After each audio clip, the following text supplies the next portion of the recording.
Ladies and gentlemen, good evening, and dear colleagues, honorable presidents and friends, because I have a lot of friends between you also from different countries from a long time, because my curriculum, it was not something of special, but just the history of life of one surgeon that it's not young now and that it's going to the end of his career.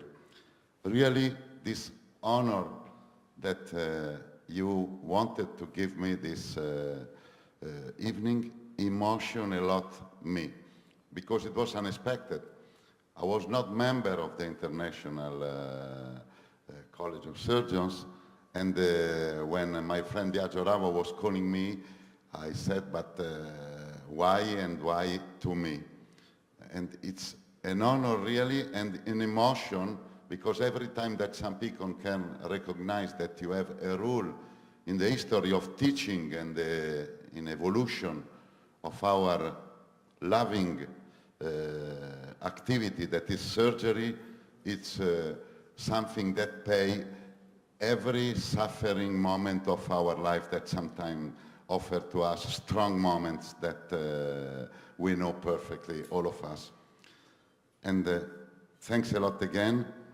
And I promise to you that in my vest of, Mr. President, in my vest of President of Italian Society of Surgery, I want to improve the relationship with International College of Surgeons, and starting from the next Congress, we need to exchange, I think, systematically and periodically members that participating in our congresses to improve the level, international level of our national society that have a tradition of individual exchanges, but not probably systemic exchanges of experiences with foreign and international society. I think that we need, and I promise, starting from the next Congress, September 2012.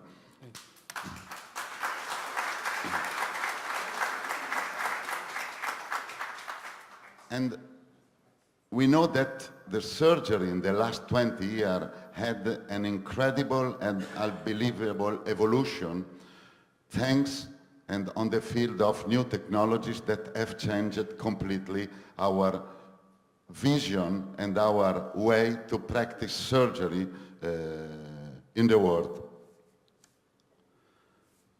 Till the half of the 20th centuries, the OR was a place with small and poor things, and the major steps of the evolution are the anesthetics, analgesics, of course, antiseptics, antibiotics, and the anticoagulants seems to us to be the last evolution of the possibility of surgical therapy.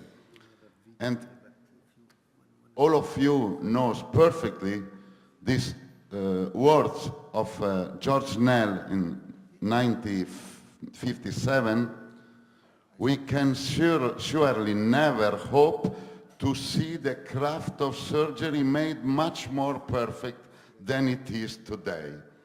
We are at the end of a chapter. Which kind of mistake? Of course, because in 1987, Philippe Mouret, my friend Philippe Mouret, that it's on this picture with me,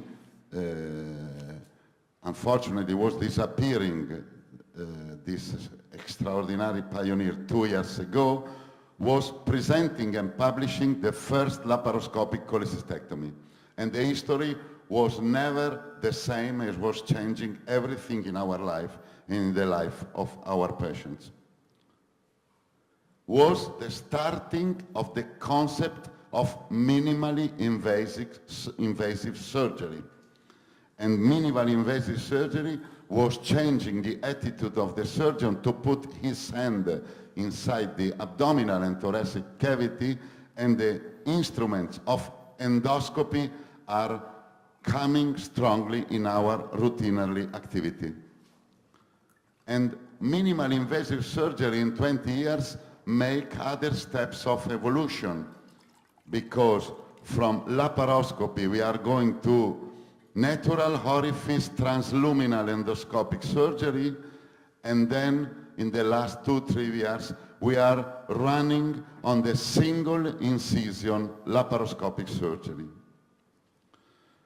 And the new concept in the evolution of surgery, following the same schematic view, is that robotic and informatic technology, coming also from the military experience from United States, introduce robotic surgery in our activity and imaging integration inside robotic instrumentation.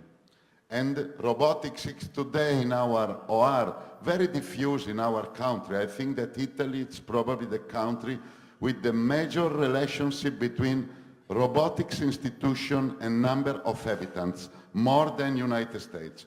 And probably we are a rich country till yesterday, because today the history is just a little different. And the future, really very future imminent view about development of robotic surgery preview a miniaturization of this instrumentation that can be more flexible and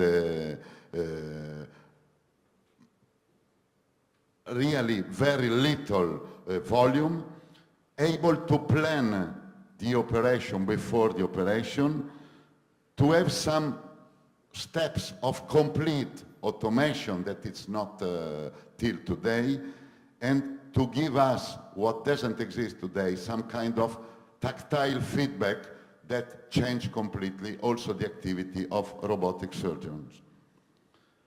And the new evolution that was starting now in a clinical practice, it's the endoluminal robotic surgery that is starting now, and I think that it's only to the first step of evolution. I want to give you just a short example what means evolution in surgery.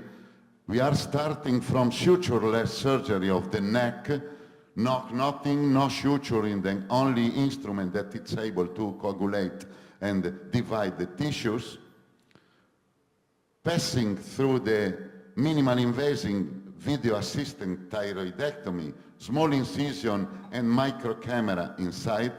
And today we are on the very, very strong running of the robotic thyroidectomy with the word of robotic assisted thyroidectomy.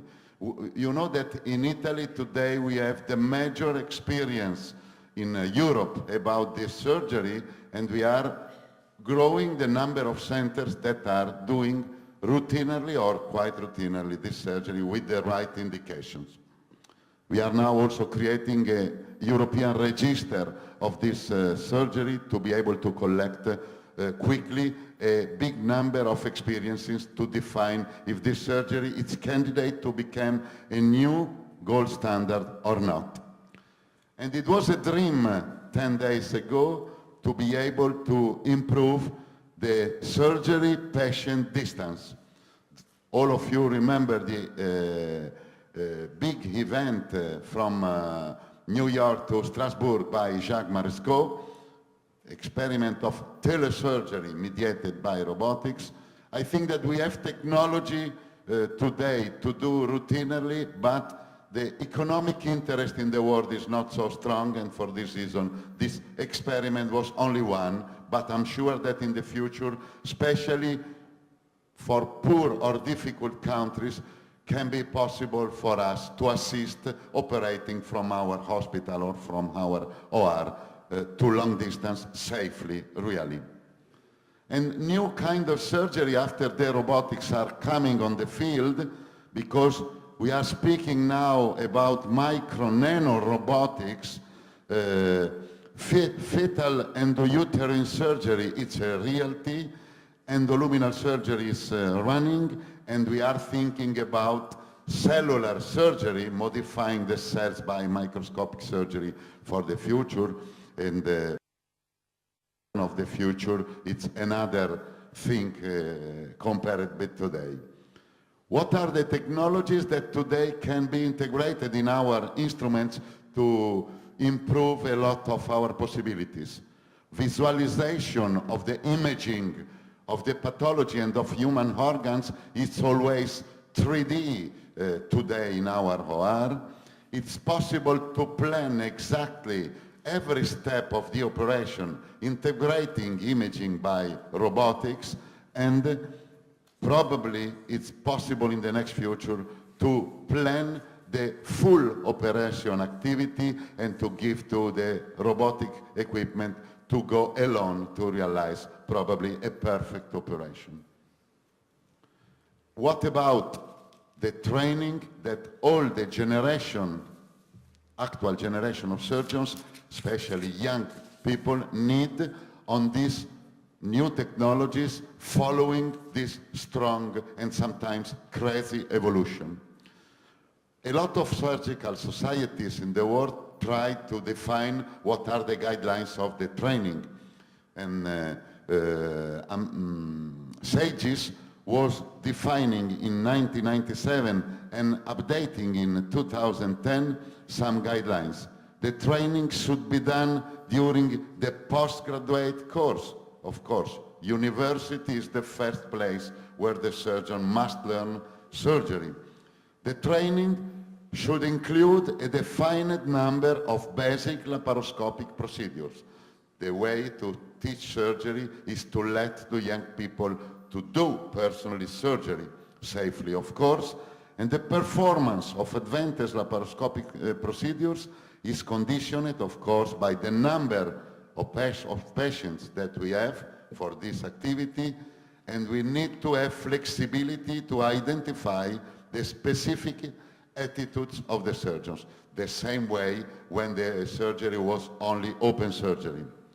And also from the SAGES, we define which kind of way to form new young surgeons in basic laparoscopic surgery, training about of 1 year, between the second and third year of postgraduate course, and for advanced laparoscopic surgery, training of 9-10 months with turnover in different centers of excellence during the last 2 years of postgraduate course. Finally, we think today that the experienced surgeon need to have in his personal history at least 50 procedures of every kind of advanced laparoscopic procedures.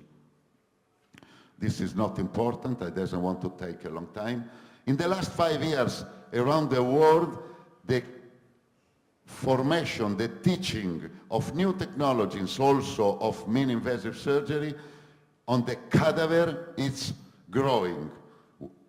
We suggest that the cadaver is a very fantastic material to form a new surgeons, but in our country it's very, very difficult to have cadavers to make training for surgeons, and we are moving now with the universities, with the Ministry of Health and the university, to make campaign of sensibilization to have more cadaver to form new surgeons on the human body. That probably is the best.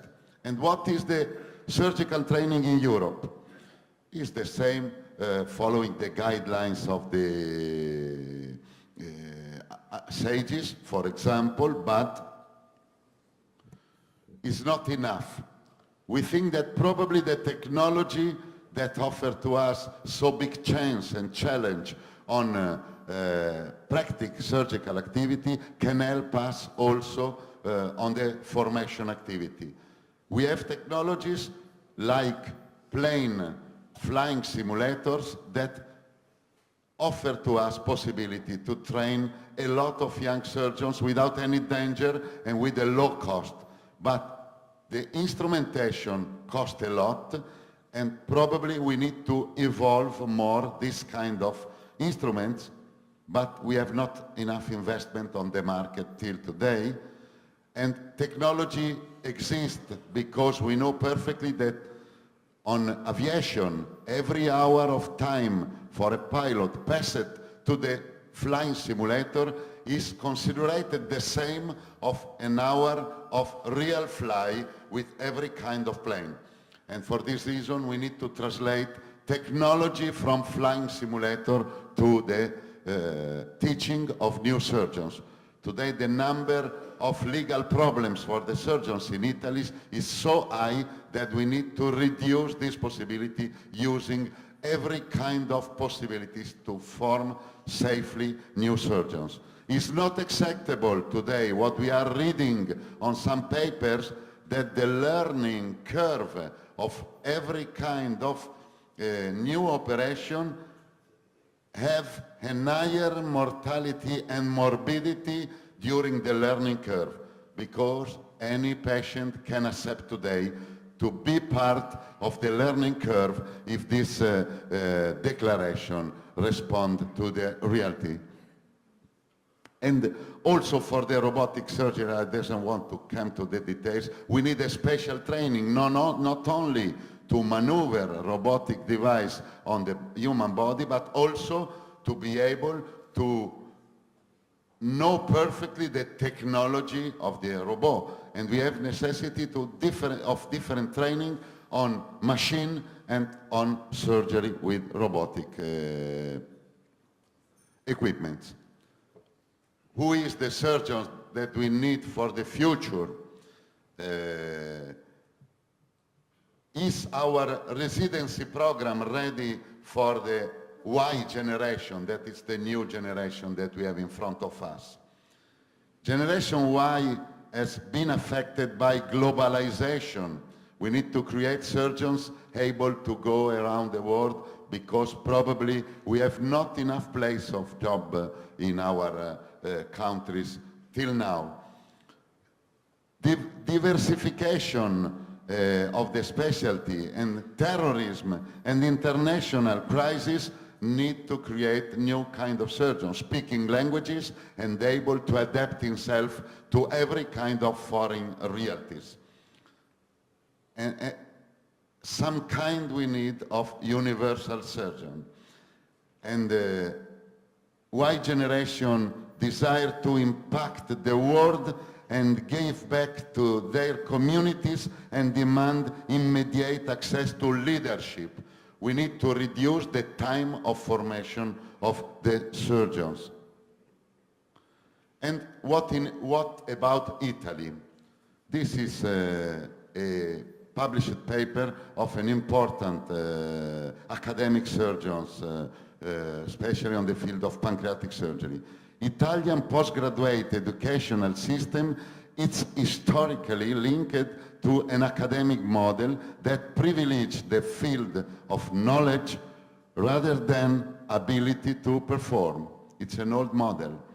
Postgraduate medical schools are characterized by intensive formal theoretical activity, but scarce and well as late surgical practical training.